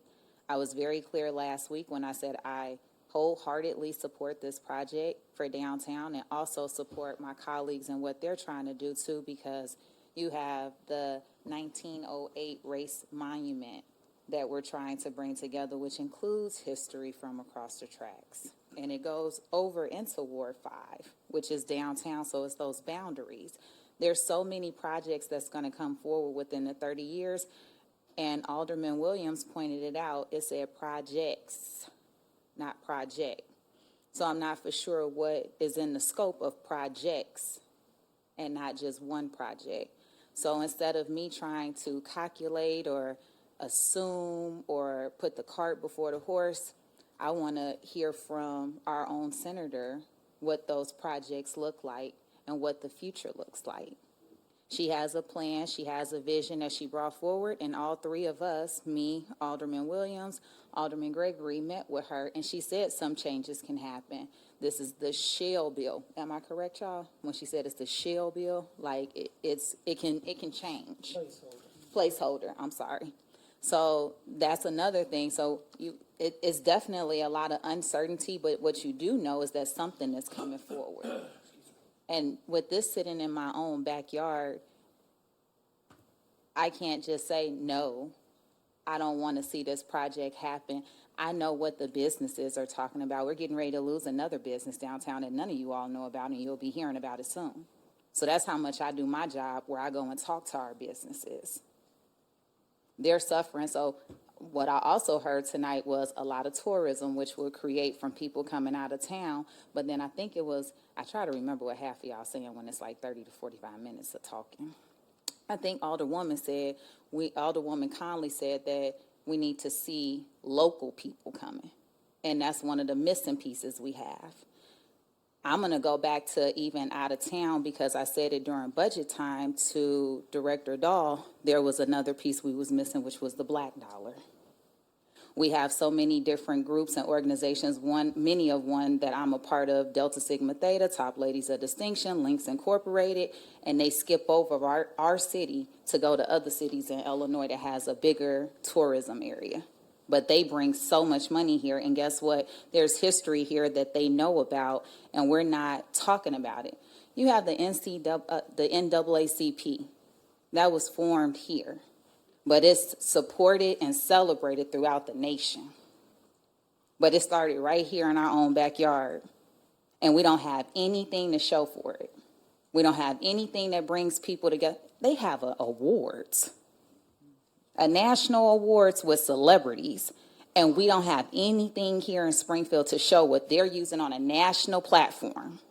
So let's talk about that. There's a lot to, and I've been sitting up here being really quiet, and I don't think that I'm being rude or disrespectful to anybody right now. I'm just pushing out facts. I'm pushing out what I want to see. I'm pushing out what I know multiple people want to see. And I'm trying to figure out how do we make that one common goal and bring it together. So I look forward to this special meeting. I look forward to when the legislation is completed to have Senator Turner do something where we have maybe a public meeting or a round table where people can hear more about it, because this is huge. So some people are very excited about it, and so excited they just don't know what to be too excited about. And that's kind of how I was in the beginning when I first heard it. So I'm done speaking, and I'm looking forward to next week, and I'm looking forward to consistently paying attention to the project as well. Thank you. Yes, Alderwoman. Alderman Donlin. Yeah, thank you. You said to exempt them. Yeah, thank you, Mayor, and thanks everybody for the discussion this evening. I just wanted to point out a couple of things, and then hopefully we can close this down and for discussion next week. But you know, with any economic development plan project, whether it's a TIF district or just a plan in general, you don't always know what all the projects are going to be, so you want to be open. But when I heard the word projects, plural, being talked about, I assumed, of course, the BOS expansion and a new hotel. That's more than one, right? Plural. And hoped that there would be other projects, because the way I understand it, when I've read this bill multiple times, what it really does is it redirects state sales tax dollars and other dollars that normally would not go to this area to help pay for the bonds. And all the city would be asked to do through an ordinance, I assume down the line, would be to dedicate the sales tax dollars from the hotel that doesn't even exist right now. So that would be obviously a second city action. So I know we'll flesh some of this out when we discuss this later, but I just wanted to point that out again. I know I talked about it a couple of weeks ago. Didn't expect to talk about it this evening, but you know, this could be extremely powerful for the city, the area, all wards. We need to do something different. Again, I said it before, my fear is that if this doesn't pass, and it's the decisions made down at the Capitol, if it doesn't pass, then we're right back where we are right now, and I don't want to be in this position. Thank you. Alderman Cox, do you have anything then? Oh, no, did I click it again? I'm sorry. I'm just making sure. Like you did. You're good. Yeah, you got to tell me when I do that. I want to thank you all for your comments. Everybody's allowed an opinion on the project. Everyone's not going to agree on their opinions, but the downtown does need something. It's suffering. As the Alderwoman pointed out, businesses keep closing. The city doesn't have enough dollars in its coffers to bring downtown alive. This is a community project with state, county, SMEA board, and the city. It is not creating any new taxing authority. The citizens of this community are not going to have a new tax for it. That is something I want everyone to know. I look forward to the discussions. Again, we had these similar discussions with the sports park, and look where we are now. We have to remember to keep our minds open to development for good things. And I promise you, if someone's coming down here for this new expansion, and it's one of your groups or any other group, the FFA, they're going to be eating all over town. You know, there are groups that we've lost because our convention center is not big enough for them anymore. Their conventions have gotten so big, they're moving on to bigger ones. They're going to Peoria, where My it's dad, bigger. the letter carriers, they Right. left here and went to Peoria, because it's bigger. So we either keep losing or we win. That's where we're at. So thank you all for your conversation. We are going to go on to new business now. Does anyone have any new business for the council that they want to speak of? Alderwoman, you have something to speak of for Saturday. In your Oh, ward. yes, the fat ass 5K. There you go. I wanted to remind you. I completely forgot. We're all waiting for you to buzz in. Yeah. Well, please join us this Saturday. Friday night also is the pre-party. It is from 5 o'clock to 10:30. And then Saturday we kick off at 11 a.m. All of these proceeds that's raised from this, look at me how I naturally just flow. Thank you for the reminder. You're welcome. All of the proceeds from this event goes to all of our non-for-profits. They have continued to incorporate newer organizations, and it's helping a lot of people. And I will say this too, we did hear of some news with the state fair where the ABC group was not selected, and they normally give out a lot to non-for-profits. So I feel like a lot of them are getting ready to shift over to the Fat Ass 5K organization. So please come out and support. Everyone join us. Please pray that the weather is okay too. It's been very nice the last 3.5 years. And please be very festive. You just never know what you're going to see when you get to the starting line. See you Saturday. Good job, Alderwoman. Any other new business? Seeing none, clerk, citizens who have signed up in advance to address the council. Danielle Webster. Danielle Webster. James Johnson.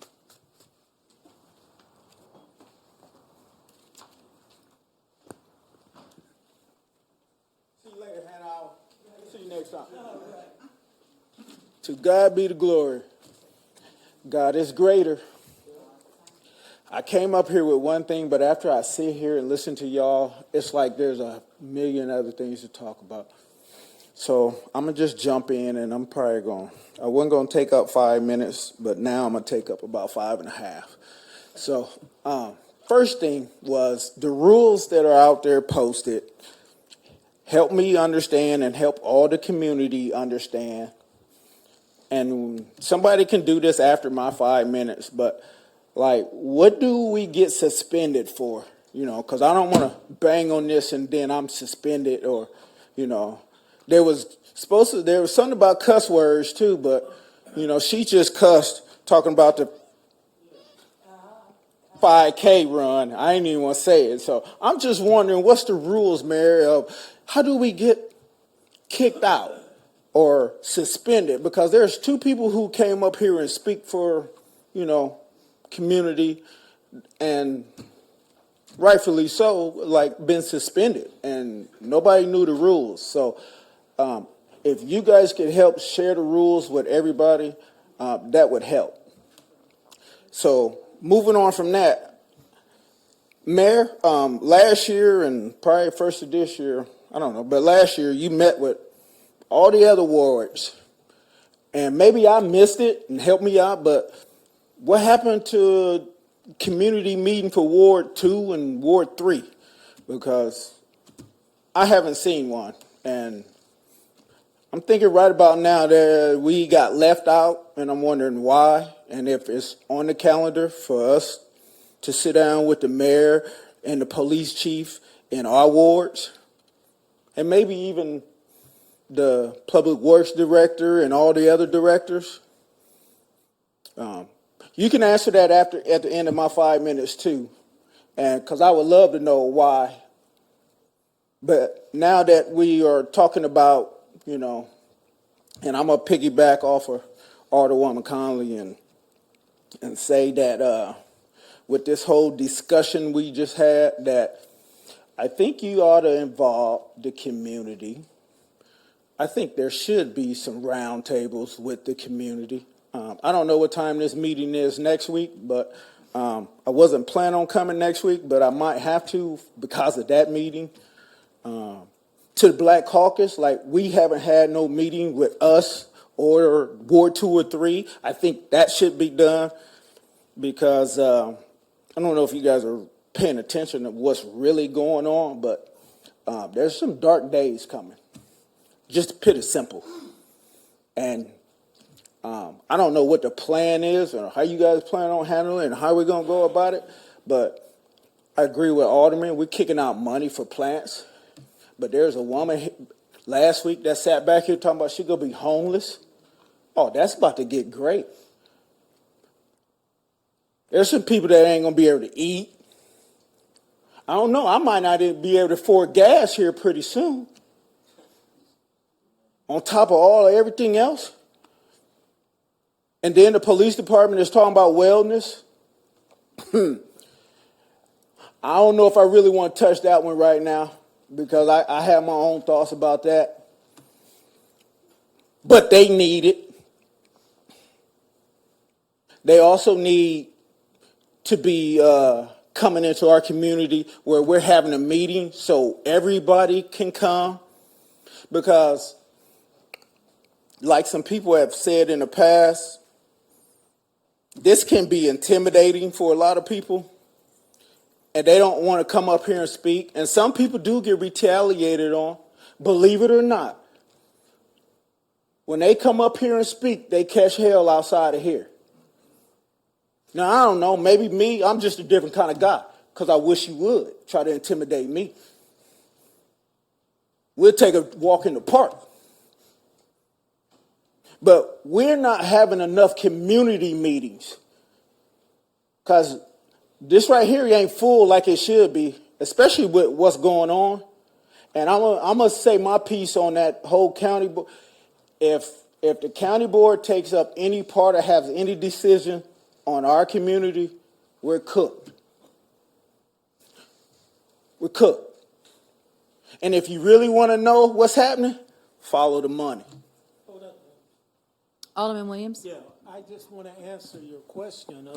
So, Alderwoman Purchase often jumps us about not having that meeting, so I'll give you that. And yes, you were right that people have been wanting to, but I'm going to blame the chair. So we'll take care of that one. I'm blaming all three of y'all. He'll take care of that for you. The mayor's meeting, I did initially get the contact from her staff that they were starting, and I think they started maybe with Carlson, maybe? Yeah, we went backwards. We still have to do Ward 8 because Alderwoman's schedule and mine are not matching with the location that has been chosen. So we have to get it was announced and I was doing the expectation, but I haven't heard nothing yet since, the initial contact that someone's going to be contacting me to maybe get this set up and that kind of thing. But they have been rotating around. Right. It just hasn't got to 3 yet. Ward 4 is coming up on May 21st. Okay. The Alderman and I. I'll be there. Alderman and I compared schedules, and then it would be your turn from there, and then 2, and then 1. Okay. Okay. And then you. Yeah. So I just wanted you to understand, it's still ongoing. Okay. Thank you, Alderman. All right. Thank you. Clerk? Ray Campbell. Absolutely. Chief of Staff is coming your way, sir.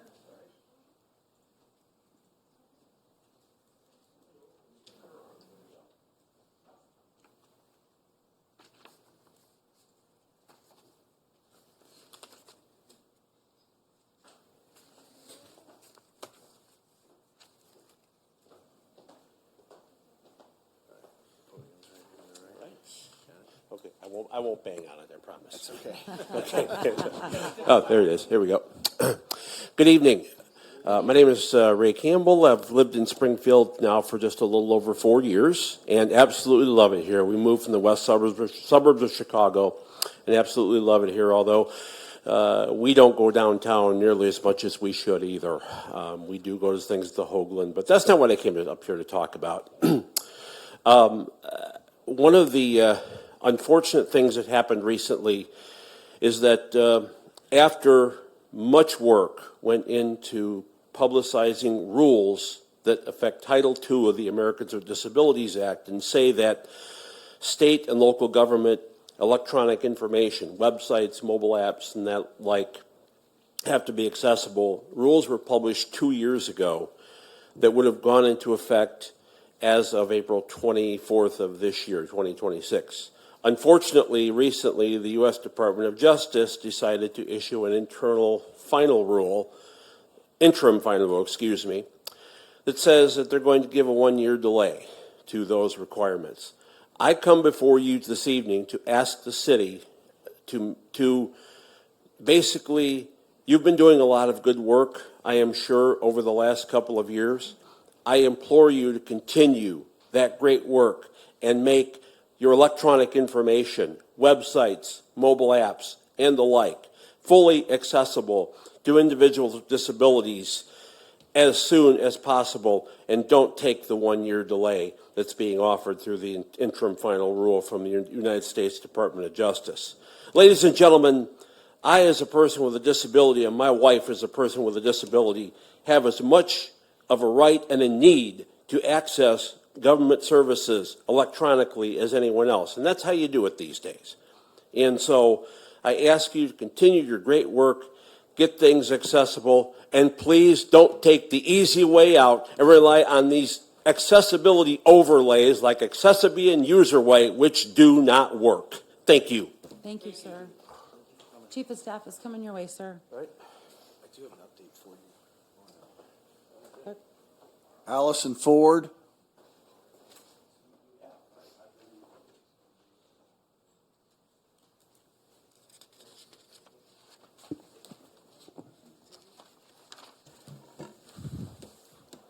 Originally, I was just going to come up here and just cry for the whole 5 minutes. Didn't say anything about that out there.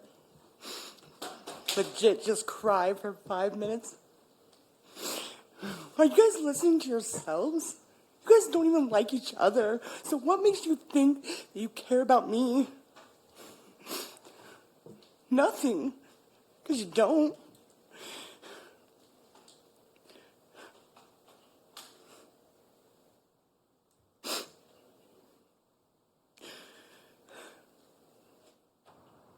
You know, when I was here last week, the one person that stood up and took the initiative and the care to do something for me was Sean Gregory.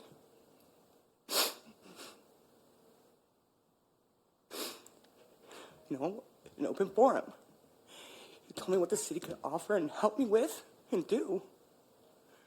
So, why, and that is great. But why did the mayor's office then ask me if I have a support network? And when I said yes, my church, then go to my church and ask them to pay. And then, for me, if I was going to ask my church for money, I would ask them. This is not their problem. So I had to call the mayor's office back and say, that's unacceptable. If I was going to ask them for money, I'd have done it. So then we had a conference call. And so then I was then told that Mr. Sean Gregory was wrong in what he offered me. And so, I don't, my church is my only thing, and I do have a disability, and I did everything possible to make this move happen. I hired movers that I couldn't afford, U-boxes, I did everything, someone to clean up the trash.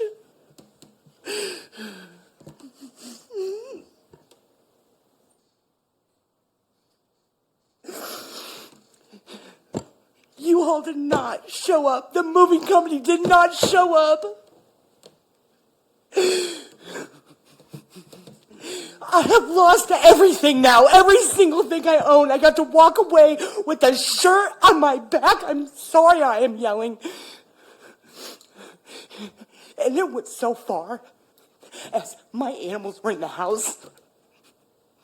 I couldn't get them. I couldn't get my own animals. I was told by the police that I had to leave the property. I couldn't even get a dumpster. I was accosted by the person that bought my house verbally.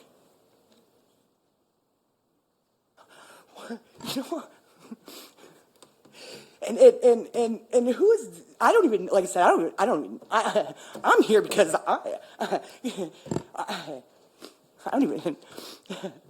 I'm here because apparently I need to be here because this is nonsense. Like, this guy left because he doesn't care about the public. And what's really funny of, I don't know if anyone was here last week, but he openly said, this is a mayoral city no matter what. That means your guys' vote don't even matter. So now what am I supposed to do, please? I have 45-year-old, my aunt, like, where, what? The BOS Center. What's funny is my house was actually in the area you guys are talking about. There's only one of two houses on Klein Street.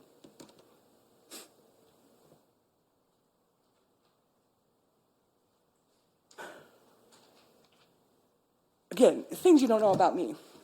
The expansion, the BOS Center, whatever.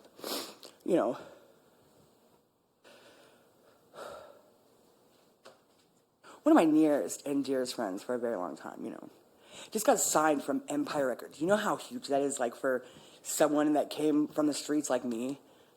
And not just, like, signed, but, like, he's a punk folk artist. And the first artist ever to get to keep all of their music. So, Thank you, ma'am. Anyone else? Yes. Ken Pesha.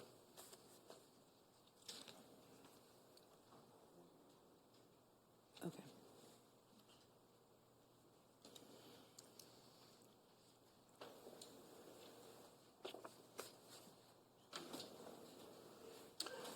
I wish Ralph would stick around sometime. It's kind of embarrassing to have council members that seem to think they don't need to attend these meetings past a certain point. If that doesn't embarrass the sitting council members who do stick around, I would recommend you talk to your colleagues. Because people think it's disgusting, as well do I.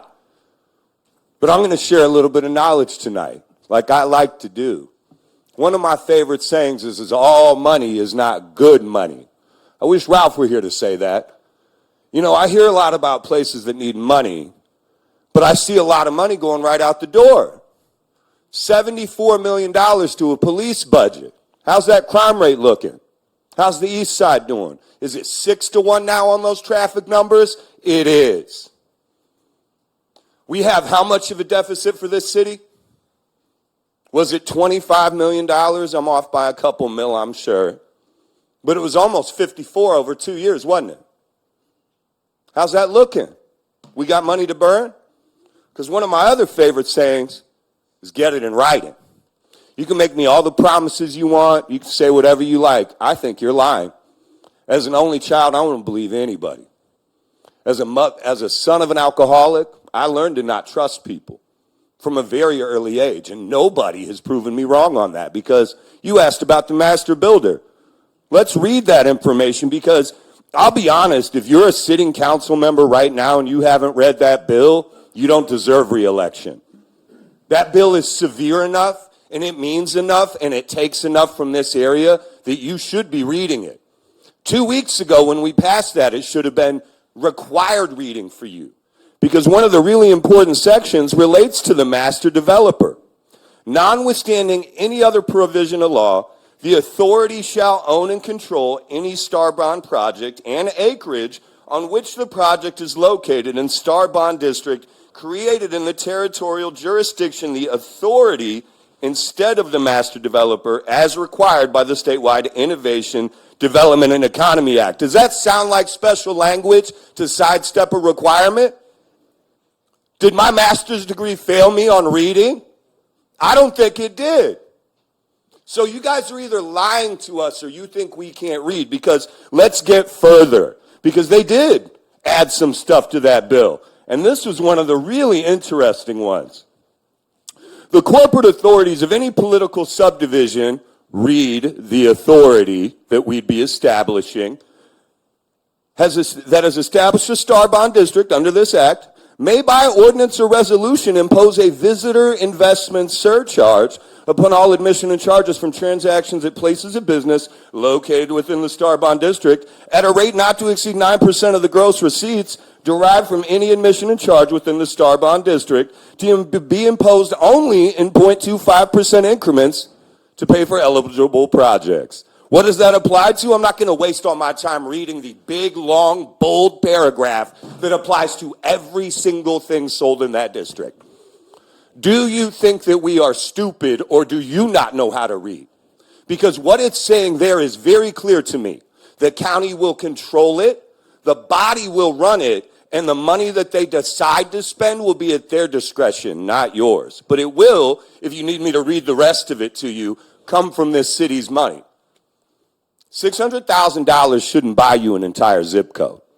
And if you think that a representative like Mike Coffey, who's on the news saying he doesn't like the mental health reforms that we've had recently because he'd rather, quote, have a guy with a badge and a gun instead of a psychiatrist show up, like anybody's even proffering that, that's who's going to be in charge of our money? I mean, do you guys, big club and we ain't in it, guys. How foolish do you think that we all are? We need a special session because there's a reason you guys won't outline that stuff. I know why you won't. And when we talk about decorum around here, let's talk about the kind of things when we say things like, what have we done in the last 4 years? Are we better off than we were? Let's talk about an administration that's lost 10 directors at this point. Greg Talley, Haley Wilson, Val Yezel, Mike Disco, Ed Canny, Ken Scarlett, Nikki Baker, Doug Brown, Mike Lesko, and Jamie Stoll. It hasn't even been 3 years. Does that sound like an administration that inspires loyalty? It's one that runs by fiat, and people don't like to be dictated to, and that's what this is. You guys are dictating what downtown's going to do, and I could care less what a bunch of business owners think their tax revenue could go to, because guess what? It ain't going to be us. It ain't going to be the development of downtown. Thank you for your time. Next. Don't fall for it. Robert Frazier. Can you say it one more time? Robert Frazier. That's it, Mayor. Motion to adjourn? All those in favor? All those opposed? The ayes have it.